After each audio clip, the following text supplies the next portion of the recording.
mendidik anak mereka menurut jalan Tuhan, menurut rencana dan kehendak Tuhan. Terima kasih, haleluya, berkatilah keluarga ini sampai selama-lamanya. Pakai mereka menjadi alatmu. Di dalam nama Tuhan Yesus Kristus kami mohon semuanya ini. Amin. Terima kasih Tuhan berkati.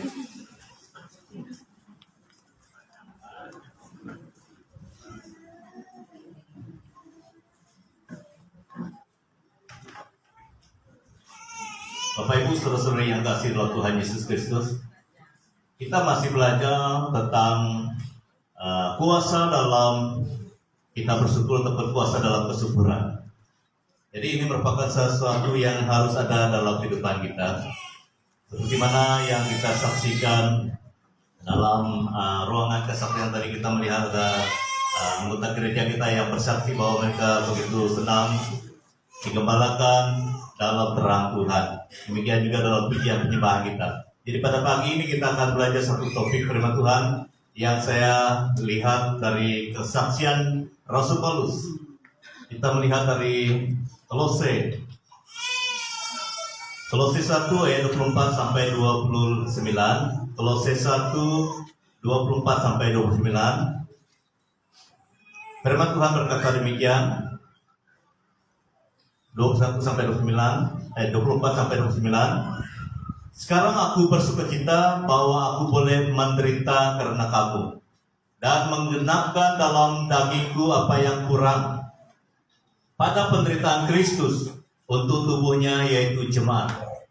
Aku telah menjadi pelayan jemaat itu sesuai dengan tugas yang dipercayakan Allah padaku untuk meneruskan firman-Nya dengan sepenuhnya kepada kamu, yaitu rahasia yang tersembunyi dari abad ke abad dan dari turunan ke turunan, tetapi yang sekarang dinyatakan kepada orang-orang kudusnya. Setuju? Kepada mereka Allah mau memberitahukan betapa kaya dan mulianya rahasia itu di antara bangsa-bangsa lain, yaitu Kristus ada di tengah-tengah kamu. Kristus yang adalah pengharapan akan kemuliaan. Dialah yang kami beritakan apabila tiap-tiap orang kami nasihati dan tiap-tiap orang ajari dan dalam segala hikmat untuk memimpin tiap-tiap orang kepada kesempurnaan dalam Kristus. Itulah yang ku usahakan dan ku pergumulkan, dan dengan segala tenaga sesuai dengan kuasanya yang bekerja dengan kuat di dalam aku. Jadi ini merupakan pengakuan dan pengalaman Paulus. Dalam bagian ini kita akan melihat ada beberapa perkara penting yang kita perlu perhatikan. Karena Paulus rupa-rupanya dia menderita, dia rela menderita oleh karena ada sesuatu yang dia miliki di dalam Tuhan. Nanti kita akan belajar apa yang dia tulis, apa yang dia sampaikan, apa yang menjadi kekuatan dia melayani Tuhan. Jadi kita hari ini kita juga melayani Tuhan. Kita juga menjadi orang Kristen. Kita harus mempunyai sesuatu yang daripada Tuhan seperti Paulus. Dia mendapat perlengkapan, dia mendapat hikmat, kekuatan supaya dia bertahan.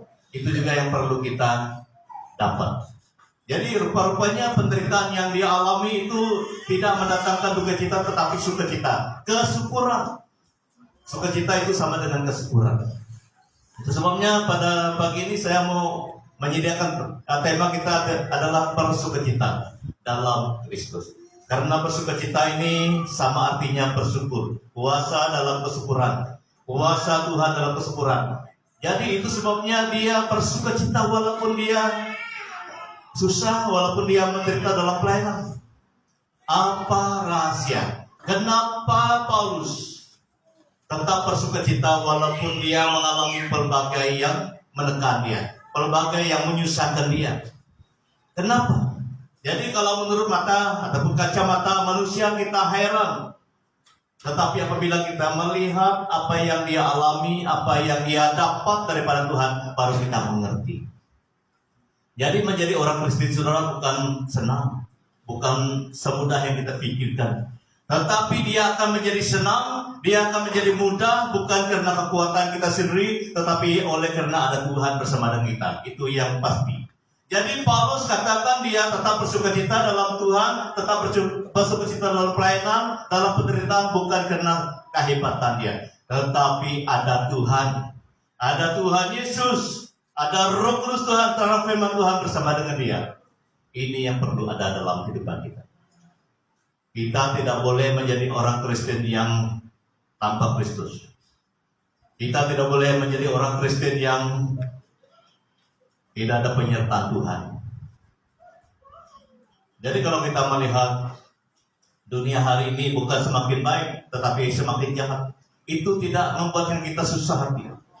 Tetapi yang patutnya membuatkan kita susah hati adalah apakah Tuhan menyertai kita, ataupun apakah Tuhan memberi kekuatan kepada kita, itu yang sepatutnya menyusahkan kita, ataupun yang menjadi persoalan kita.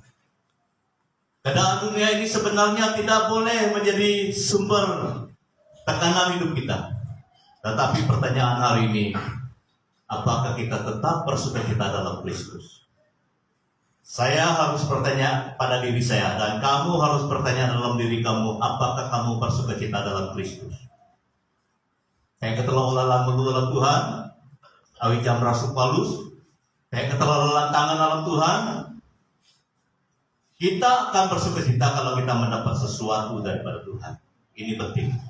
Kita akan bersukacita, tetap bersyukur, tetap bersukacita kalau kita mendapat sesuatu daripada Tuhan.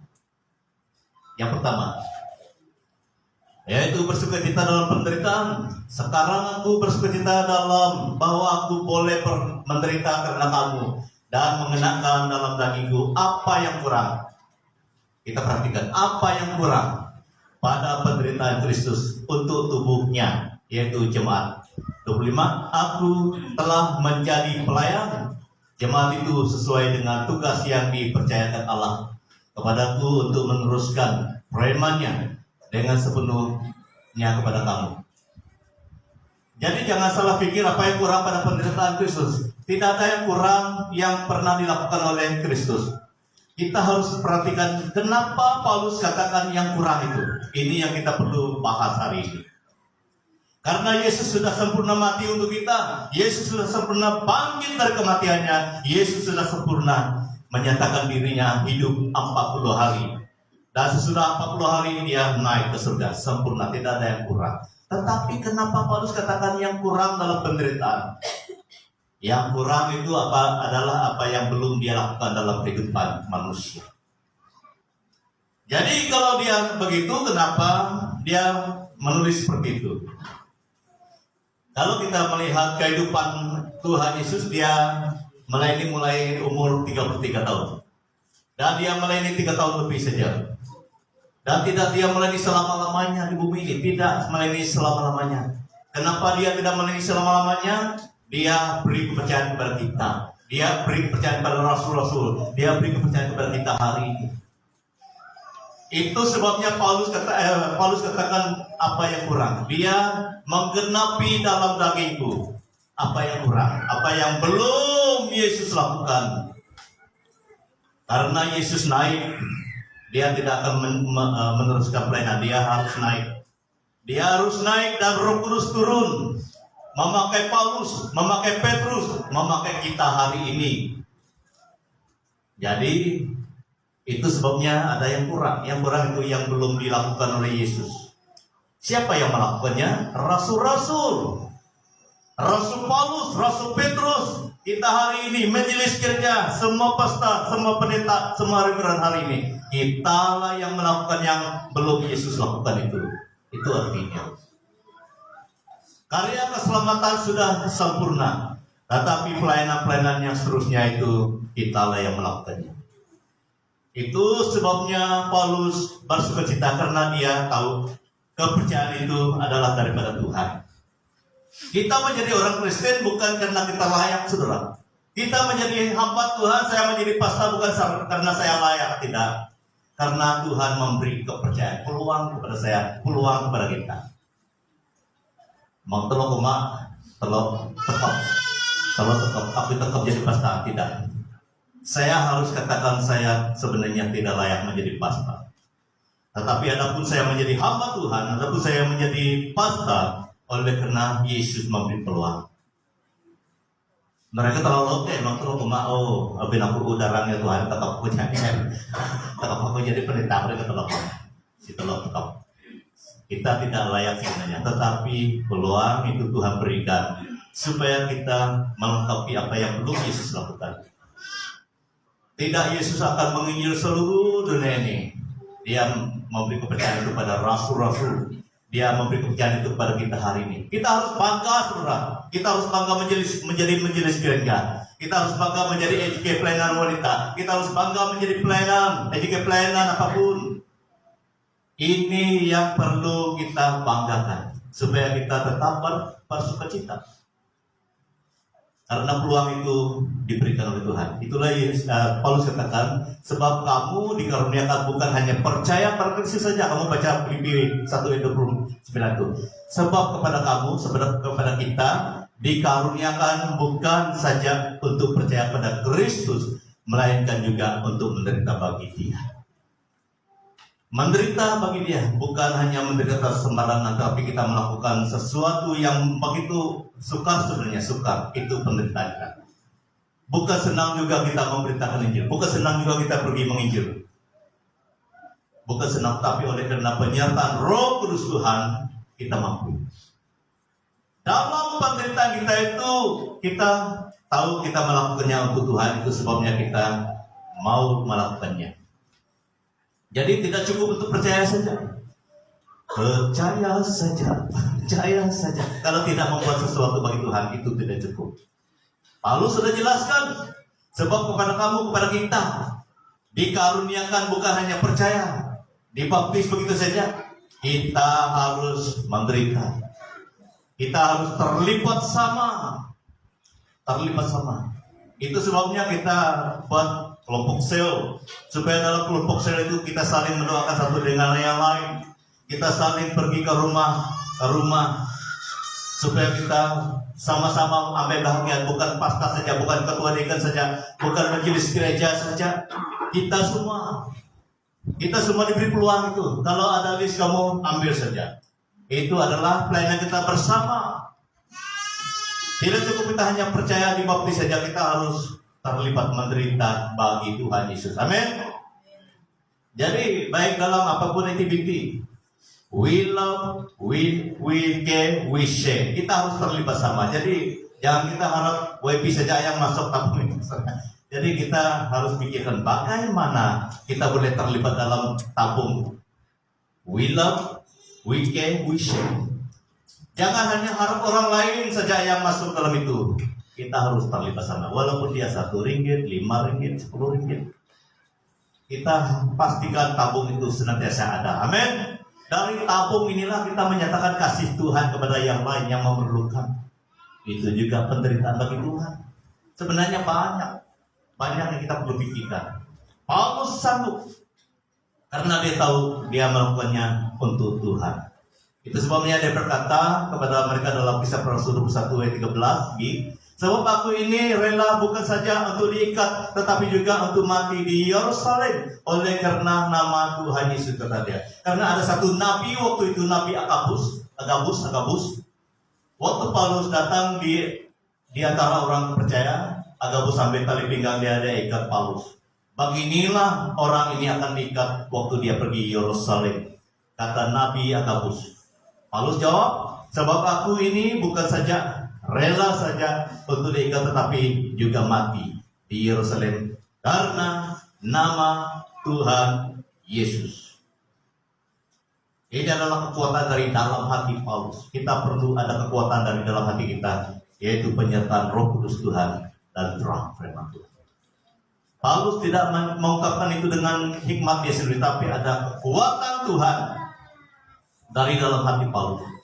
Sehingga dia bukan rela diikat saja, tapi rela mati untuk Tuhan Yesus. Jadi saudara, Bapak Ibu, biar kasih karunia apakah kita semua rela mati untuk Tuhan?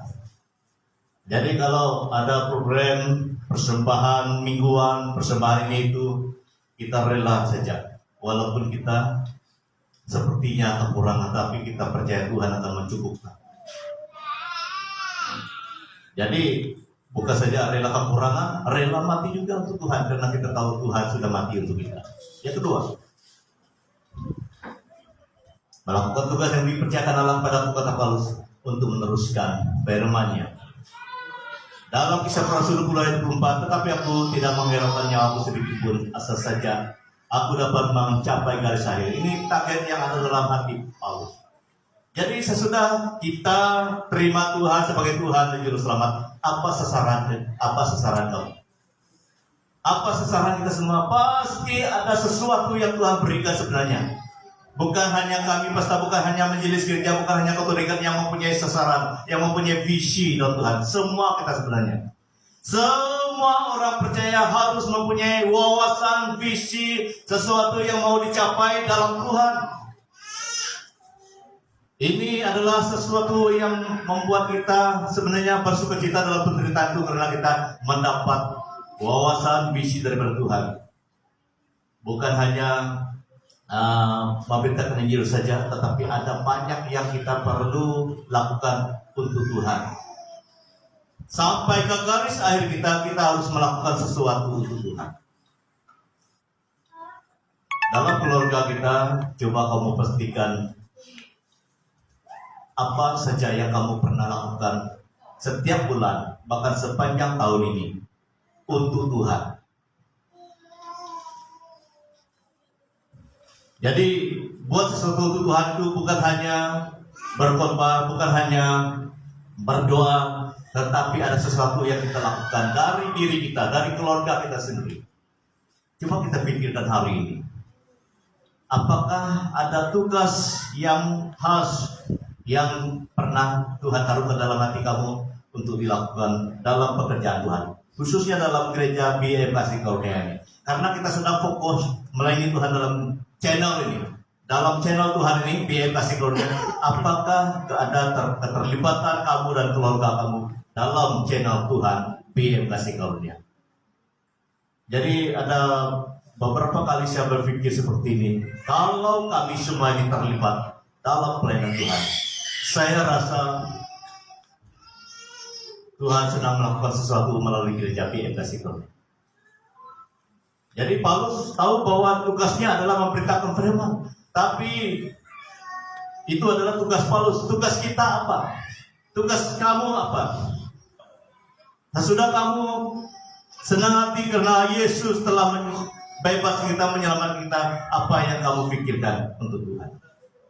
Apa yang kamu lakukan sampai ke garis akhir itu? Paulus sudah menyelesaikan tugasnya sampai ke garis akhir.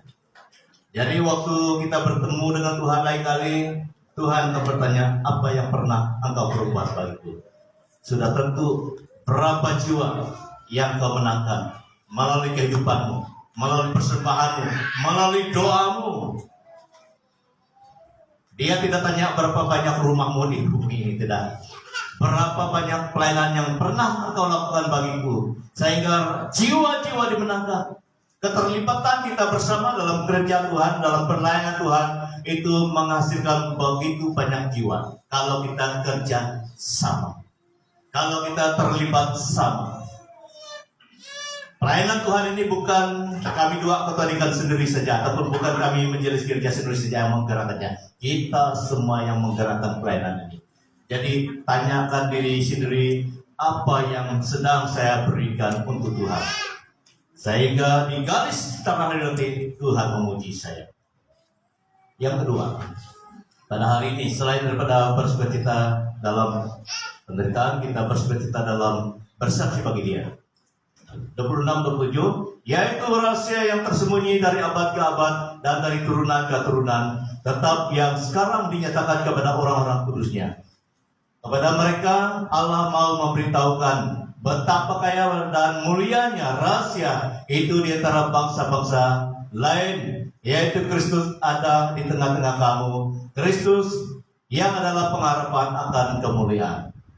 Jadi Paulus sangat bersukacita dalam bersaksi bagi Tuhan, karena dia tahu rahasia yang pernah tersembunyi, tetapi telah dinyatakan kepada kita sebagai orang kudus.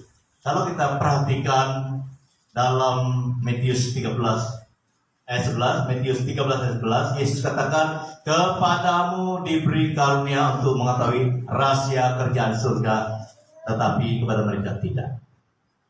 Dia berkata kepada muridnya, karunia untuk mengerti kerjaan surga, termasuk juga mengerti firman Tuhan, karena mereka adalah muridnya. Jadi kepada mereka yang belum menjadi muridnya, belum. Jadi kita akan mengerti kesaksian, mengerti rahasia yang pernah tersembunyi, mengerti tentang Yesus contohnya. Ini yang penting, ini yang dasarnya. Mengerti tentang siapa Yesus. Yesus itu adalah firman Tuhan, kita mengerti tentang dia. Oleh karena kita diberi karunia. Karunia adalah kemampuan untuk mengerti sesuatu daripada Tuhan. Itu dia katakan hanya kepada kamu. Jadi kalau kita ini semua adalah murid Tuhan, kalau kita semua ini adalah orang yang percaya, yang ikut Tuhan, kita akan diberi karunia itu.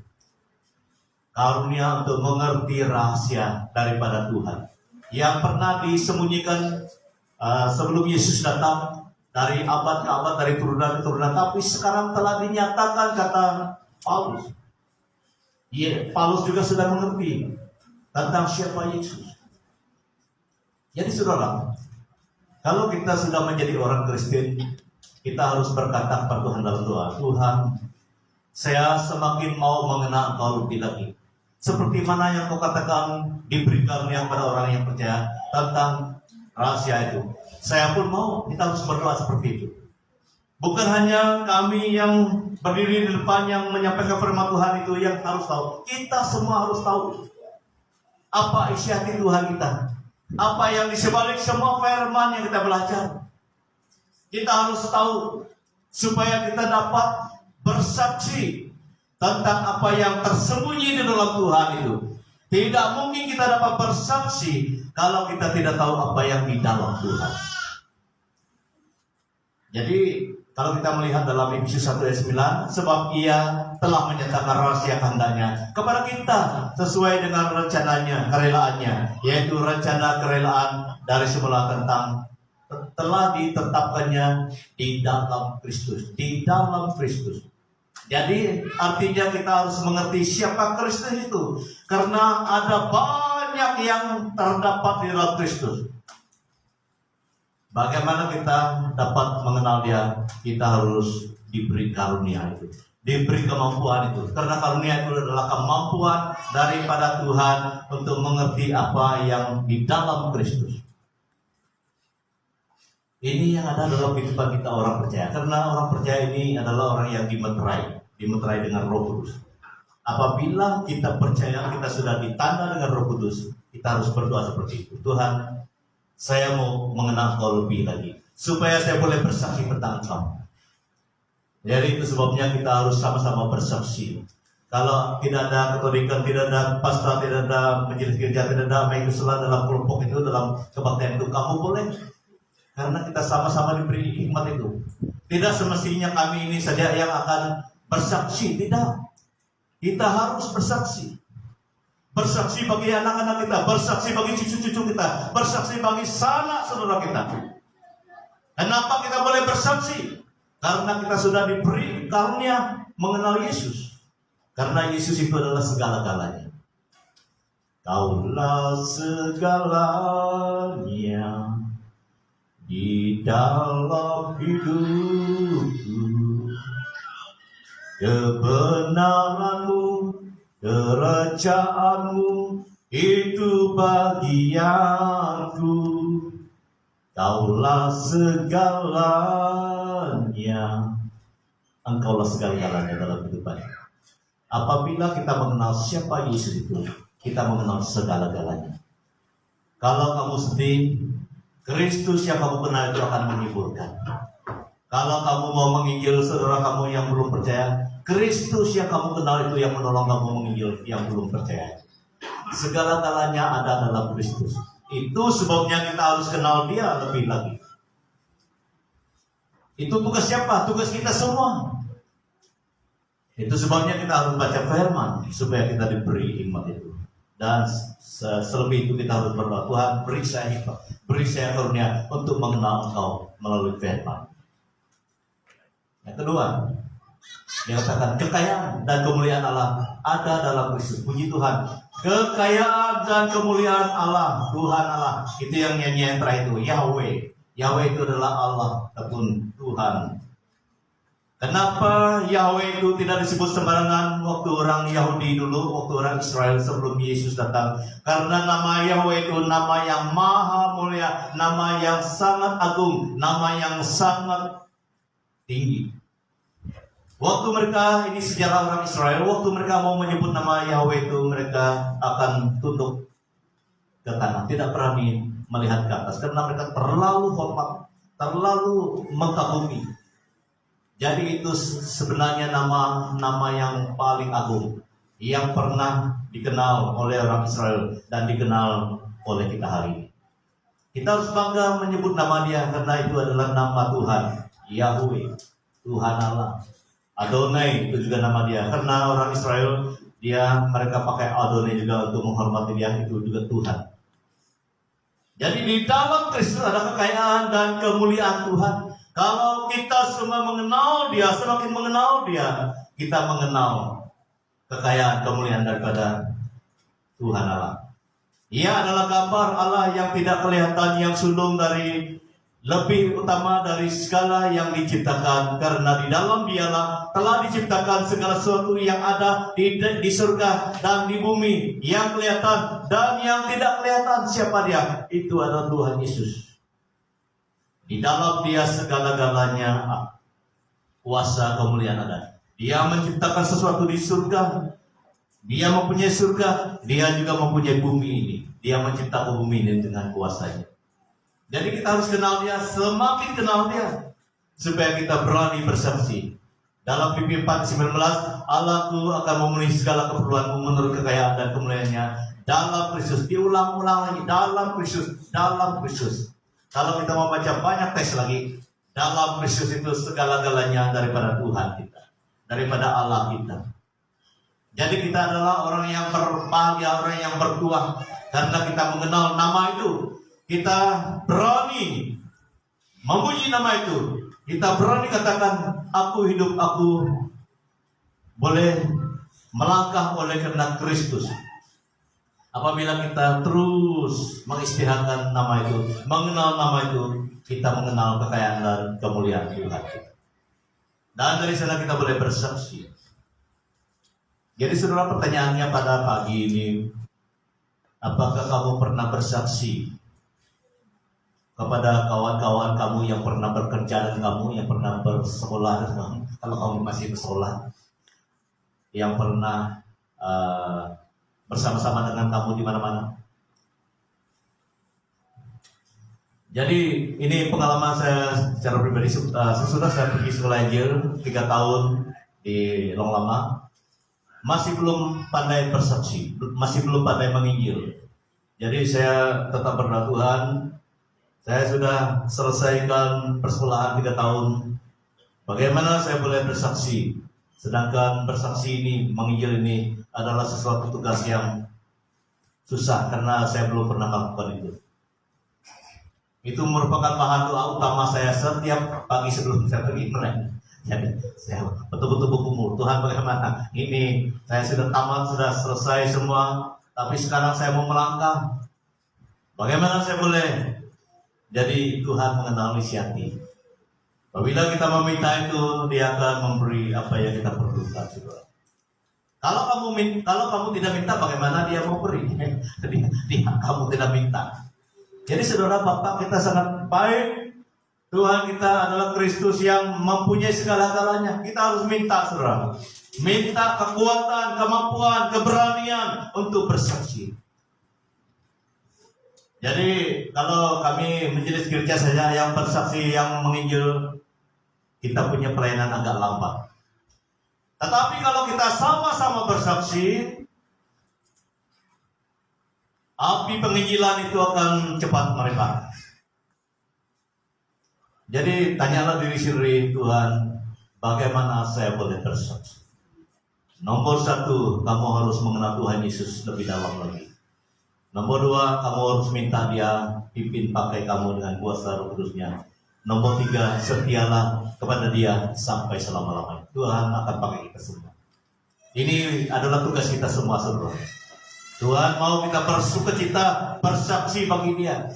Bukan hanya buka Alkitab baru kita boleh bersaksi. Tidak, saudara. Tidak perlu selalu buka Alkitab boleh bersaksi. Kita harus bersaksi karena Alkitab itu sudah ada dalam hati kita. Bersaksi melalui doa, bersaksi melalui tingkah laku kita, bersaksi melalui sikap kita setiap hari. Apabila sikap kita setiap hari memperlihatkan kasih Tuhan, kebenaran Tuhan, itulah kuasa Alkitab yang keluar daripada kehidupan kita. Memang tidak mudah, tetapi Tuhan akan menyertai kita. Tuhan akan memampukan kita. Seperti doa saya waktu sudah tamat sekolah STP dulu. Tiap hari saya berdoa seperti itu, karena memang tidak ada pengalaman. Memang tidak ada pengalaman jadi gembala, jadi penginjil. Tetapi Tuhan melihat kesungguhan kita mau bersaksi bagi Dia, Dia beri. Yang terakhir pada hari ini, bersukacita dalam puasanya. Ini pun penting, puasa. Selain pada bersaksi, kita juga perlu bersukacita dalam puasanya. Dialah yang kami beritakan apabila tiap-tiap orang kami nasihati dan tiap-tiap orang kami ajari dalam segala hikmat untuk memimpin tiap-tiap orang kepada kesempurnaan dalam Kristus. Itulah yang kuusahakan dan kupergumulkan dengan segala tenaga sesuai dengan kuasanya yang bekerja dengan kuat. Ini penting, yang bekerja dengan kuat dalam aku. Itu harus bekerja kuat dalam kita juga. Yang pertama, sukacita itu pasti terjadi oleh karena ada kuasa itu. Dialah yang kami beritakan. Kami nasihati melalui siapa? Melalui Yesus. Jadi ini merupakan sesuatu yang perlu kita perhatikan. Dalam 1 Yohanes 1 ayat 1, apa yang telah ada sejak semula, yang telah kami dengar, yang telah kami lihat dengan mata kami, yang telah kami saksikan dan yang telah kami raba dengan tangan kami tentang firman hidup. Itulah yang kami tuliskan kepada kamu. Jadi murid-murid Yesus yang 12 orang itu, termasuk Yudas Iskariot, melihat Yesus, mendengar Yesus, pernah memegang Yesus. Hanya mereka yang dipanggil Yesus pada waktu itu, 12 orang.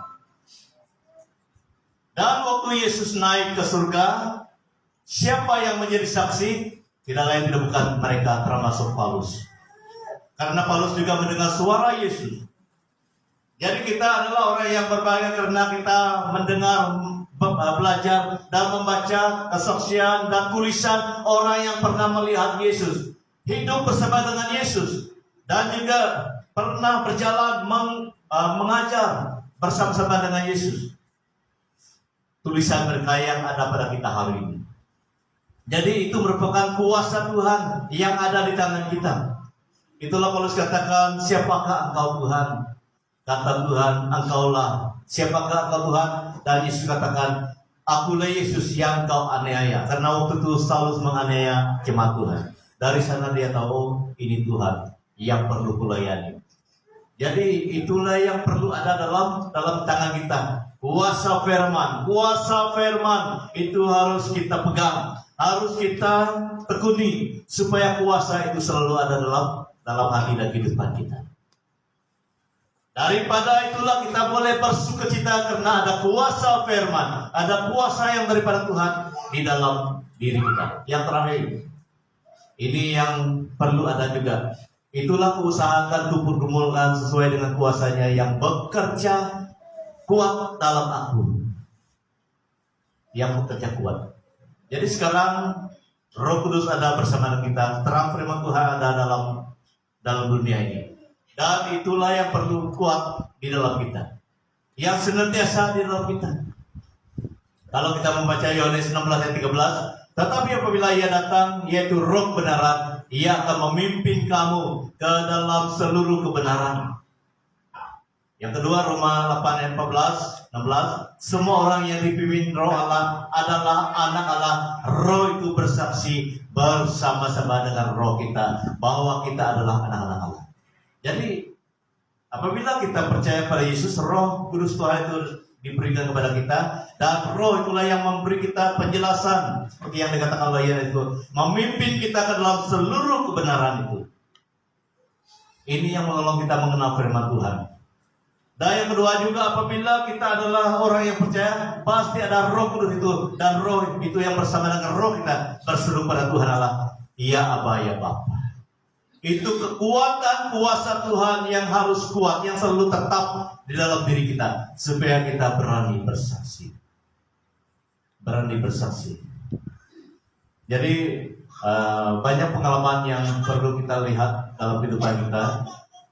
Waktu saya ingat, saya mendoakan satu anak dulu waktu di Longlama, dan anak itu adalah orang asing bagi saya. Saya itu bukan anak anggota kami, dan dia pergi ke klinik bersama dengan orang tuanya, dan dipanggil, kalau tidak salah itu pukul 1, pukul 2 pagi dipanggil pergi ke klinik, dan dikatakan tidak berhenti menangis malam itu.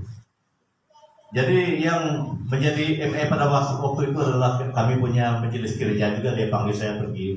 Dan waktu saya belum pergi, saya berdoa, Tuhan, saya tidak tahu buat apa-apa karena dikatakan anak ini menangis sepanjang malam ini. Tetapi saya percaya Tuhan akan menolong. Waktu saya pergi, saya lihat, oh ini orang Ulu juga tapi bukan anggota kami, dia datang dari camp, kalau tidak silap saya pergi merawat di sana. Jadi saya bawa kami baca firman Tuhan dan meyakinkan mereka tentang Tuhan Yesus. Meyakinkan mereka tentang Yesus. Dalam waktu itu anak itu masih menangis. Jadi dalam hati saya terus berdoa, Tuhan, ini tidak ada kami belajar menghentikan anak menangis di sekolah Injil. Tidak ada, ini perkara baru. Tapi Engkau dapat melakukan segala sesuatu yang tidak mungkin bagi manusia, pasti terjadi. Jadi saya bawa kami berdoa, dan waktu anak itu menangis kami berdoa, kita berdoa kepada Tuhan supaya Tuhan tolong. Waktu kami berdoa, puji Tuhan anak itu boleh berhenti, oleh karena ada kuasa Tuhan hadir waktu itu. Jadi kalau kita hitung dalam kehidupan kita, begitu banyak kuasa yang nyata dalam kehidupan kita kalau kita betul-betul percaya pada Tuhan Yesus. Jadi ini tidak akan berhenti, akan terus berjalan dalam kehidupan kita orang percaya. Kalau kita adalah orang yang betul-betul mengandalkan Dia, karena Dia adalah sumber kuasa itu, saudara. Dan waktu kami pergi Lopisat satu kali, kami dalam rombongan lawatan. Jadi ada satu ibu datang membawa jimat dia, kalau lebih dalam satu karung besar ini, satu karung itu jimat semuanya. Ini belum pernah saya bakar jimat. Jadi berdoalah Tuhan, ini adalah kuasa gelap, ini adalah kuasa setan. Tetapi kami tidak takut, kami tidak bimbang, karena Dia menyerahkan, Dia berserah, Dia mau percaya Yesus. Kami berdoa dan bakar semuanya dalam nama Yesus. Kalau kita cerita tentang kuasa Tuhan menyertai kita yang percaya, terlalu banyak. Kuasa Tuhan itu nyata dulu, sekarang, sampai selama-lamanya. Apabila kita tahu Dia senantiasa nyata, kita harus terus mencari Tuhan dalam kehidupan kita. Karena di dalam Kristus ada sukacita yang harus ada. Kita harus bersyukur. Karena waktu kita bersyukur kepada Tuhan, ada kuasa Tuhan. Ada kuasa Tuhan menolong kita dalam penderitaan dan bersaksi bagi Dia dan hidup bersama dalam Dia dalam kuasanya. Jadi ini penyertaan pemberian ini bukan untuk para hamba Tuhan, para pendeta, para pastor, para dekan-dekan saja. Ini kuasa, ini hikmat diberikan kepada semua orang percaya. Mantelolim malangin hati Tuhan. Hitam tekap samelu alam Tuhan Yesus. Abit tinggalna asina pantai tu hitam. Tahu sembahyang. Tuhan Yesus, kami sangat bersyukur karena Paulus menderita dalam sukacita oleh karena Engkau menyertai dia. Hari ini juga Tuhan, kami memerlukan penyertaan-Mu. Seperti mana Engkau menyertai Paulus. Paulus mau hidup bagi-Mu sampai akhir hidupnya. Paulus mau menderita, mau diikat, dan bukan hanya diikat tetapi dia mau mati bagimu. Ini adalah kekuatan daripada Tuhan. Kami memerlukan kekuatan daripada Tuhan. Kami memerlukan hikmat daripada Tuhan. Kami memerlukan pengurapan khusus daripada Tuhan. Kami memerlukan segala sesuatu yang daripada Tuhan menolong kami. Hidup ini penuh dengan cabaran. Hidup ini penuh dengan tantangan dan yang menyusahkan. Tetapi Tuhan adalah jawaban segala-galanya. Tuhan Yesus, biarlah dengan pertolongan kuasa Roh Kudus-Mu, kami sungguh-sungguh menghayati firman Tuhan ini. Karena penderitaan yang kurang, yang belum Engkau lakukan, kamilah yang melakukannya. Kamilah yang menyelesaikannya melalui hidup kami. Mulai dari rasul-rasul sampai ke hari ini, Engkau mau kami menyempurnakan apa yang masih kurang. Menyampaikan firman Tuhan, mendoakan bagi orang yang perlu, bersaksi bagi orang yang diikat oleh kegelapan, diikat oleh dosa dan kejahatan. Kami mau dipakai Tuhan, kami semua mau dipakai Tuhan. Tuhan Yesus, lihatlah hati kami, lihatlah isi hati kami Tuhan. Kami mau bersaksi bagi keluarga kami, bagi teman-teman kami, bagi sanak saudara kami, bagi siapapun Tuhan. Kami mau menjadi alam Tuhan, kami mau menjadi channel blessing daripada Tuhan Yesus. Saluran berkat bagi semua orang. Waktu kami berdoa, kuasa Tuhan terjadi. Waktu kami bersaksi, hadirat Tuhan terjadi. Kami rindu Tuhan. Kami rindu dipakai Tuhan luar biasa. Berkati perjalanan hidup kami, berkati usaha kami, pekerjaan, bisnis kami Tuhan berkati. Berkati seluruh ahli keluarga kami. Tuhan, Engkau melihat apapun yang kami perlukan. Kami taruhkan dalam nama-Mu, dalam hadirat-Mu, dalam tangan-Mu. Biar Tuhan campur tangan dalam kehidupan kami. Karena kami tidak dapat berjalan sendiri. Kami mau berjalan bersama dengan Tuhan. Haleluya. Terima kasih.